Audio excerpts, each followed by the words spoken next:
Oi, gente! Hoje finalmente vou responder aquelas perguntas sobre a amamentação que vocês me mandaram.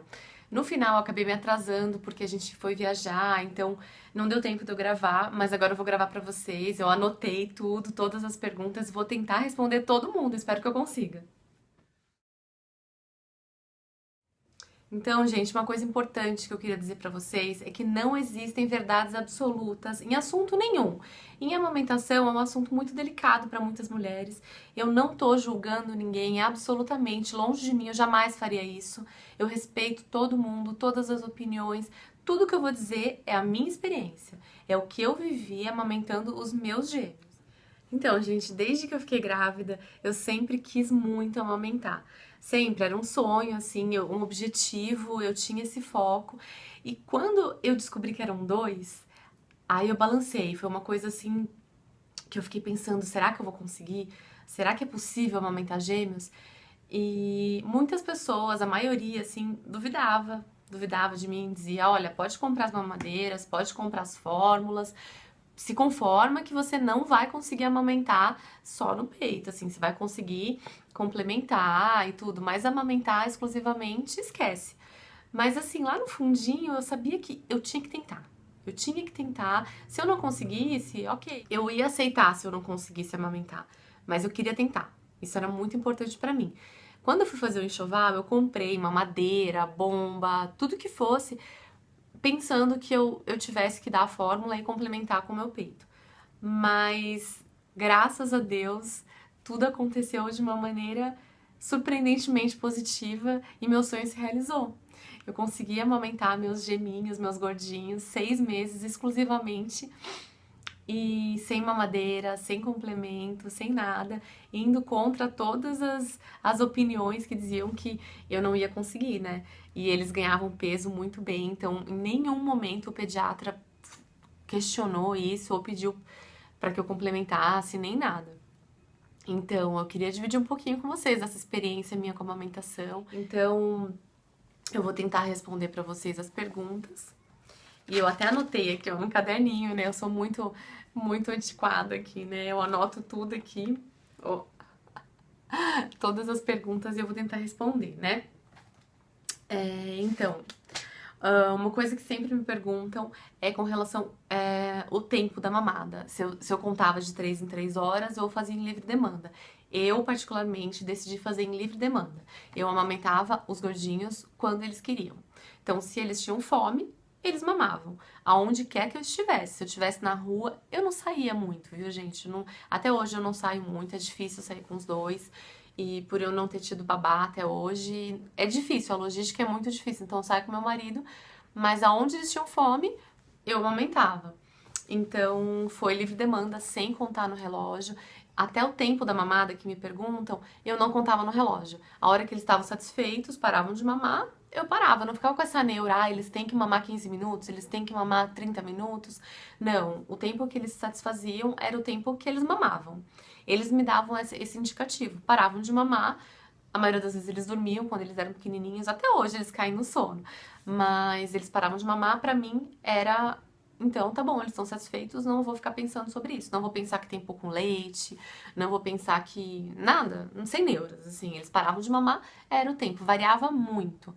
No início, eles demoravam mais, porque a força de sucção era menor. Então, a eficiência da mamada deles era menor. Então, eles mamavam por mais tempo, era mais ou menos meia hora cada um. E eu alternava, outra coisa que me perguntam, né? Então, em uma mamada, eu dava o lado direito pro Guga e o esquerdo pro Rafa. Na mamada seguinte, eu invertia. Então, eu dava o esquerdo para quem mamou direito e o direito para quem mamou esquerdo. E assim eu ia fazendo durante o dia inteiro, só invertendo os lados.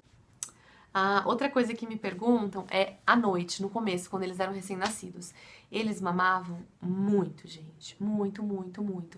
Praticamente eu enfileirava um bebê atrás do outro, um bebê atrás do outro. Eu não dormia nada, assim, eles mamavam muito.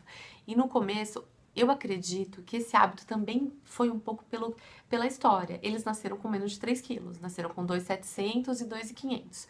E uns quebradinhos, 2.720 e 2.550. E aí, bebês com menos de 3 quilos, a gente tem que acordar. Não pode deixar dormir mais de 4 horas à noite. Então, eu acredito que nós criamos esse hábito neles, de uma certa maneira. Isso é o que eu penso. Eu acho que por acordar eles de 3, 4 horas, eles não desenvolveram esse hábito de dormir a noite inteira, por mais que eles estivessem satisfeitos. Eles se acostumaram a acordar.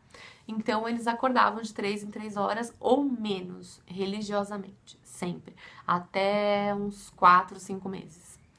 Eu não dormia, de jeito nenhum, assim, não dormia nada. Eu era um zumbi, praticamente. Mas eu nunca dei uma mamadeira, nunca. Eu sempre tive muito forte na minha cabeça que eu queria amamentar exclusivamente. Era uma coisa minha, não julgo de jeito nenhum quem não faz isso, mas era uma coisa minha. Eu queria amamentar eles exclusivamente. Então eles ficavam, eu pegava, eles dormiam no meu quarto. Eu não coloquei no quartinho deles desde o início. Eles dormiam no meu quarto, mas não na minha cama. Era um bercinho portátil e que ficava mais fácil. Eu pegava, e no carrinho também, eles dormiam no carrinho numa época. Então era entre carrinho e bercinho portátil, mas sempre do lado da minha cama. Eles choravam, eu pegava, punha no peito. A parte ruim de tudo isso é que qualquer manhadinha que eles dessem, eu achava que era fome. Mãe de primeira viagem, né? Eu achava que sempre era fome. Então eles faziam... Às vezes era só pra se mexer. Se eles estivessem no quarto deles, eu nem ia ouvir. Mas eles estavam do meu lado, eu pegava e dava o peito. E aí criou esse hábito e eu comecei a dar peito toda hora, a noite inteira. Então, eles mamavam muito a noite inteira. Outra coisa que me perguntaram é com relação à sonolência do bebê quando ele tá mamando. Então, acontecia muito com o Rafa. Ele era muito sonequinho, ele gostava de dormir bastante. Então, várias vezes eu colocava ele pra mamar e ele dormia. Ele dava umas 3 puxadinhas e dormia. E não tinha mamado o suficiente, claro. E eu tinha que despertar ele. Então, eu ficava, mexia na testinha dele. Eu, sabe, ficava dando umas cutucadinhas, algumas coisas, mas às vezes não funcionava. Então eu abria o botão da roupinha, trocava fralda pra acordar ele, aí eu despertava ele e ele mamava. Tinha que despertar, ele tinha que se alimentar, né? Então usava de todos os artifícios, assim, até desabotoar, trocar roupa, trocar fralda, mas eram coisas que funcionavam pra acordar e pra fazer com que ele mamasse. Uma coisa muito importante, o começo. O começo é muito difícil, a amamentação. Tem mulheres que têm muita sorte, eu já ouvi falar que não sentem dor nenhuma, que é tudo muito fácil, que o nenê pega certinho e que não tem fissuras, mas eu não fui dessas mulheres, gente. Eu sofri muito, é porque eu queria mesmo amamentar eles. Eu sentia muita dor, eu tive fissuras nos 2 seios, eram fissuras profundas que saía sangue, eu sentia muita dor, eu me contorcia, assim, eu mordia o que tivesse, eu sentia cãibra no meu pé, de tanta dor que eu tinha. Eu não queria amamentar perto de ninguém, eu queria amamentar nesses 15 primeiros dias, que foram os mais difíceis, sozinha, sem ninguém por perto. Porque eu me contorcia, assim, eu me esticava inteira, mas doía, aquela primeira pegada era como se fosse, sabe, assim, uma dor absurda, absurda, absurda. Eu não me esqueço da dor que eu sentia nesse comecinho, não. E é, é incrível, porque é uma coisa que você... É tanto amor, é tanto cuidado, tanta vontade daquilo dar certo, que você passa por isso. E é uma coisa que eu vi que eu era muito mais forte do que eu imaginava. Eu nunca achei que eu fosse aguentar uma coisa assim, uma dor dessas. Mas em nenhum momento eu pensei em desistir e dar uma mamadeira. Todas as vezes que doía, eu ia em frente, continuava. E a minha mãe, nessa hora, me ajudou muito. A minha mãe também amamentou 4 filhas e ela amamentou até 1 ano e pouco, 2 anos. E ela disse, Dani, eu não me esqueço da dor que eu sentia até hoje, mas ela passa, acredita. Seja firme agora, a dor vai passar. E isso mesmo que a minha mãe disse pra mim, eu queria falar pra vocês. Quem tá passando por isso, aguenta, gente. Vale muito a pena. Muito, muito mesmo. Então, essa dor que você tá sentindo hoje vai passar, acredite. Então, depois de 2 semanas, melhorou muito. As fissuras melhoraram, foram cicatrizando. Eu não sentia mais dor nenhuma.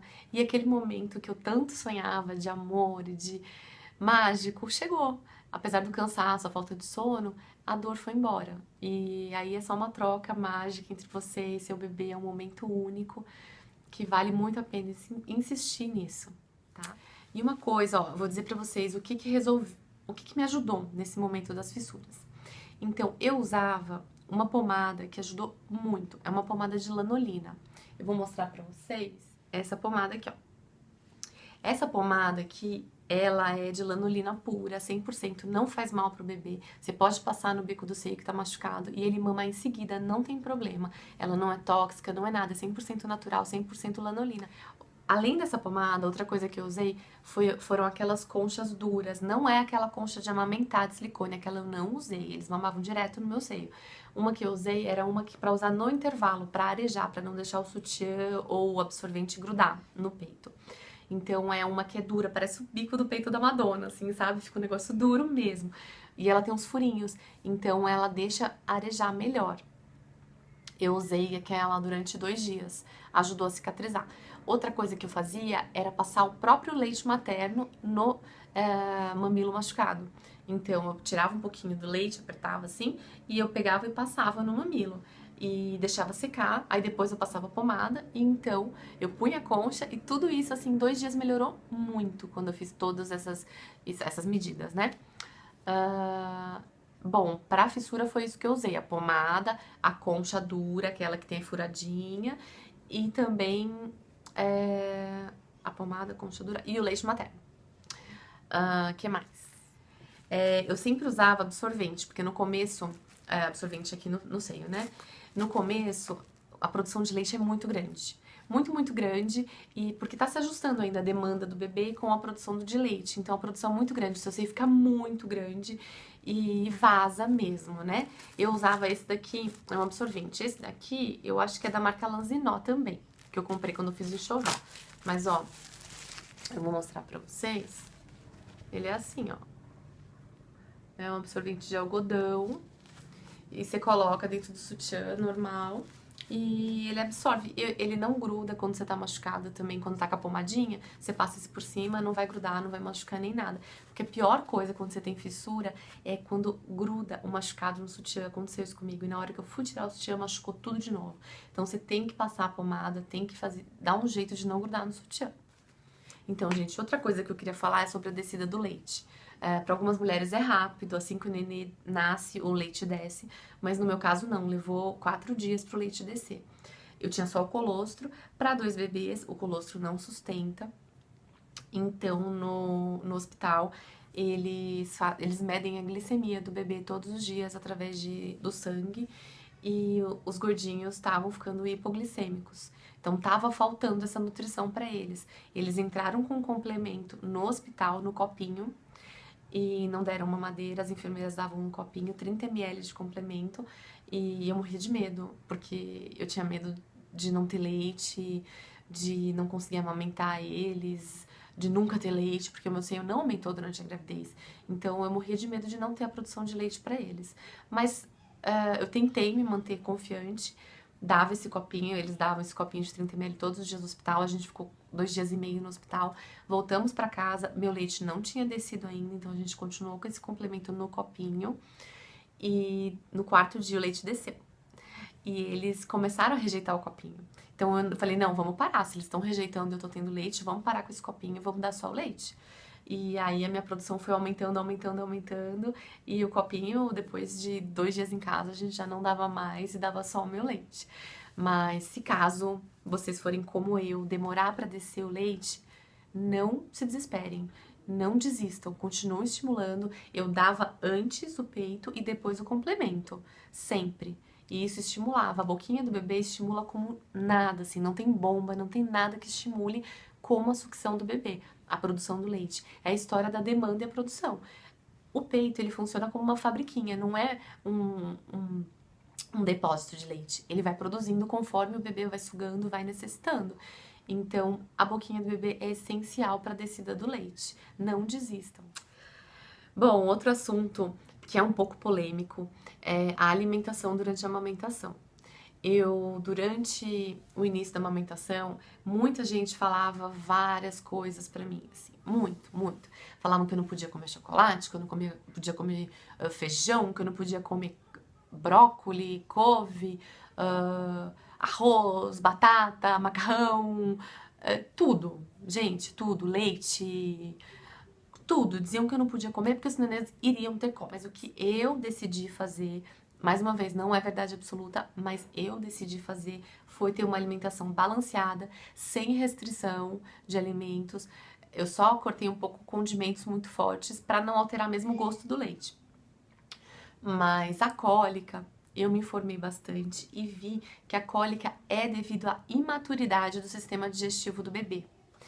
Então, o bebê, ele vai ter ou não vai ter cólica, independente do que você come. Mais uma vez, sem exageros. Se você come... Uma coisa importante quanto à alimentação, não é porque eu digo que você tem que comer tudo que você vai abaixar a guarda. Não, você tem que observar todas as reações que o seu bebê vai ter. Porque existem alergias a alguns alimentos, intolerância a outros alimentos. Então, tem bebês que têm intolerância à proteína do leite, por exemplo. Então, se você vai beber leite, observa o que vai acontecer com o seu bebê. Pode ser que ele tenha crises horríveis de cólica fora do normal. Então você tem que ver, observar qualquer sintoma.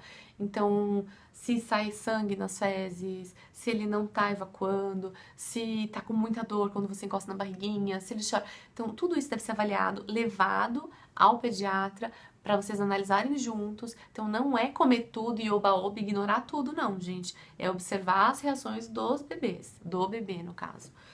Tá bom? Então é isso, eu comia de tudo, mas eu observava os sintomas deles dois. Graças a Deus, eles não tiveram nenhuma alergia ou intolerância a nenhum alimento. Agora, quanto à produção de leite. Eu estava falando da alimentação, né? Eu comia muito bem, eu comia muita canjica, gente, muita canjica. Todos os dias eu comia canjica. E potes de canjica, talvez por isso que eu não emagreci no início. Não existe também comprovação científica, mas eu acreditava que qualquer coisa, assim, mal não ia fazer. Então eu comia muita canjica, muito milho. Tudo que era de milho eu comia, porque eu acreditava que fosse melhorar a minha produção de leite. E pode ser verdade ou não, mas eu notava que sim, que ajudava. O dia que eu não comia, eu percebia que meu peito enchia menos. Tem gente que vai dizer que é besteira, mas eu tô passando pra vocês a minha experiência. Então eu comia muita canjica, muito fubá, tudo derivado de milho eu comia. Bastante. E bebia muita água, assim, o dia inteiro eu tava com copões de água, bebia muita água. Descansar é uma coisa que é complicada. Quem é mãe de recém-nascido sabe, dormir é uma coisa complicada. Então, não, eu não dormia, dormia 1 hora por noite, 1 hora e meia, 2 horas, picada, mas o leite estava lá. Então, eu acho que a alimentação e a água são os fatores principais. Não tomei remédio nenhum, graças a Deus eu não precisei. Funciona. Sobre o preparo da amamentação antes do bebê nascer, eu também não fiz nada, gente. Não fiz.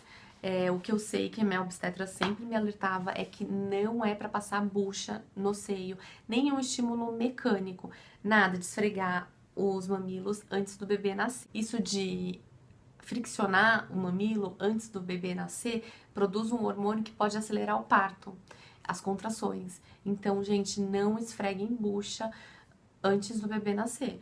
Não é pra deixar o bico grosso, nada disso. A única coisa que é bom fazer é tomar sol no mamilo.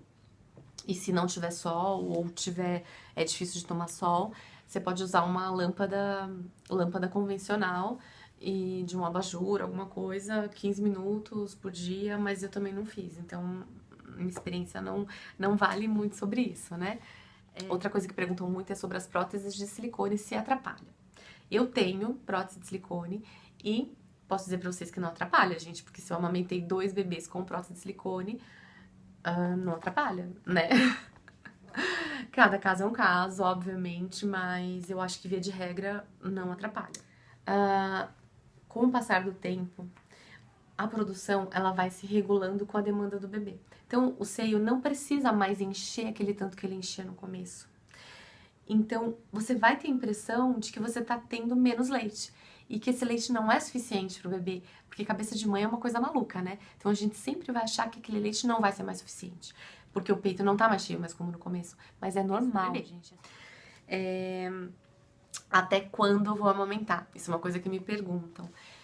Minha primeira meta eram 6 meses de amamentação exclusiva.